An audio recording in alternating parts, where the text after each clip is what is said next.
I have those on the wrong feet? I do. Yes. Bye, Julia. Say bye. Say bye to Joann. Bye, Julia.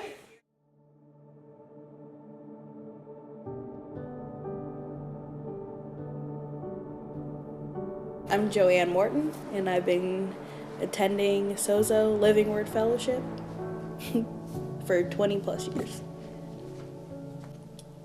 At first, in junior high and everything, I was still okay. Still just listening to my parents all the time. I haven't really hit that rebellious stage. It didn't come until 9th grade when I was really all right.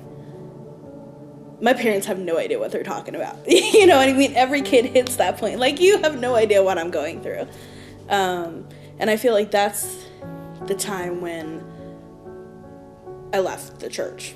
And I was like, Mom, I don't want to go to church this Sunday. Or we'd go back and forth. And I would come, but I wouldn't pay attention. I would come, but I'd be on my phone. Or I'd be wandering around the halls or at the park. You know what I mean? I would still come just to appease them, but I wasn't connected anymore. And then school, all those influences. Now we have, of course, the dynamic of Lakota, right? So it's so diverse. And then I still felt myself trying to find out who I fit in with.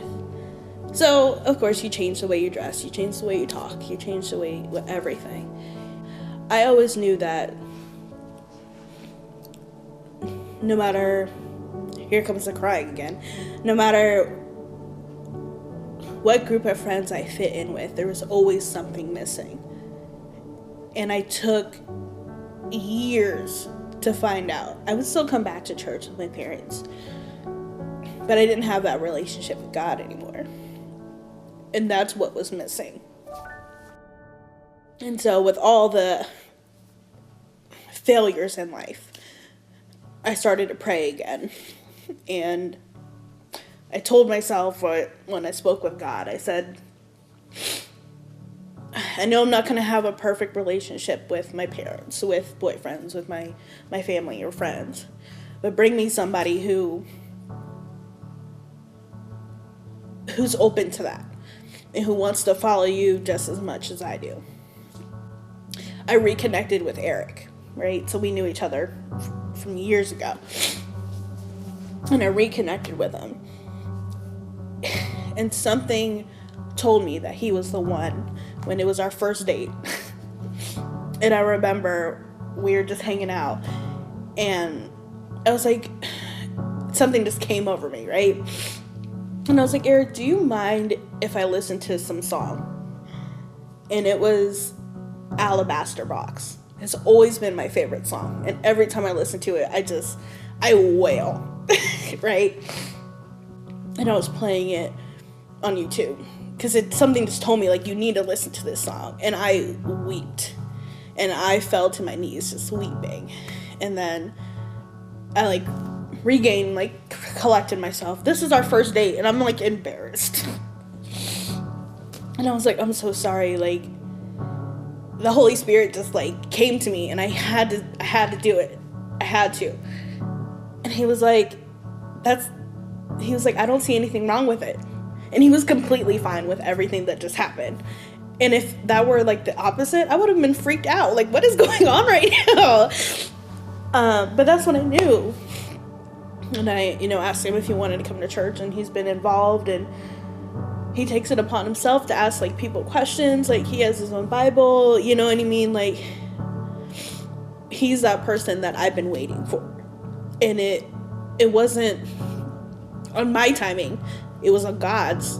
And I had to just be open to that, instead of trying to find myself. He already knew who I was. He already had a match for me.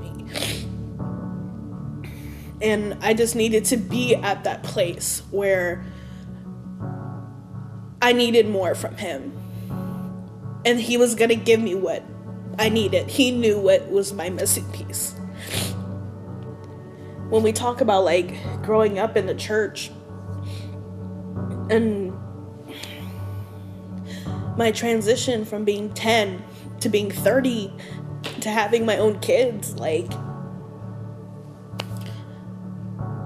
I know that God's real, and he has helped me come back to him. I just needed to ask for it. You know, you never want to, you always admit to yourself that you don't want to turn out like your parents, but I see myself turning into my parents every single day, especially my mom. Now that I'm a mom and I do stuff with Asen, then I'm like, oh my gosh, I just said that. My mom says that. But if it wasn't for them not giving up on me, even though I gave up on myself, like, I know I put my parents through a lot, especially when I was going through that phase. And no matter what I did or where I went or ran off to or what friends I hung out with that were bad influences or whatever the case may be, my mom always prayed for me. Even if I didn't want to hear it, she still prayed for me. Even if I was on the phone with her just trying to roll my eyes and ignore whatever she was saying, she was still praying for me. If they would have gave up, I probably would have gave up. They helped me come back at the end of the day too. Every time I think about it, like, I'll stay in my room or I'll be in the car by myself or anywhere, and I'll just I'll think about all the changes that I've gone through. And especially when I look at Asen, I say it all the time, I fall in love with her every single time I look at her. Even last night, we were remodeling her room to add her toddler bed, and I was listening to What a Beautiful Name, and she comes in the room and she has her arms up singing, trying to sing. And my stepson, who's 5, Shamir, he comes to church when he comes with us, but when he's at home with his mom, he doesn't. But he came in the room and he sang the song word by word. And I was like, where did you learn this song? But I subconsciously play it so much in my car every time that they're with me or just when I'm by myself that I guess you just learn the words, you know. And so him and Asen are just singing and dancing and I'm just cleaning up and everything. But my kids love God just as much as I do, you know, and they're always, every time we have them on the weekends, they're always excited. Are we going to church? Are we getting ready for church? What's going on at church? And they learn a lot. And there may be a time when they get to that point in life where they have to try to find themselves and leave the church like I did. You know, Eric didn't grow up in a religious household, so he struggles at times to try to find where he fits, what's good for him. And I can't force him to have a relationship or whatever relationship he has. All I can do is just try to encourage him and him do the same thing for me. And just be able to show our kids that example that, you know, at the end of the day, you have to go back to God. There's no other answer to it. You can try and go out there and search for the answer, but there's gonna be that hole. And you're not gonna know what it is until one day it's gonna hit you and be like, that's here, home, church.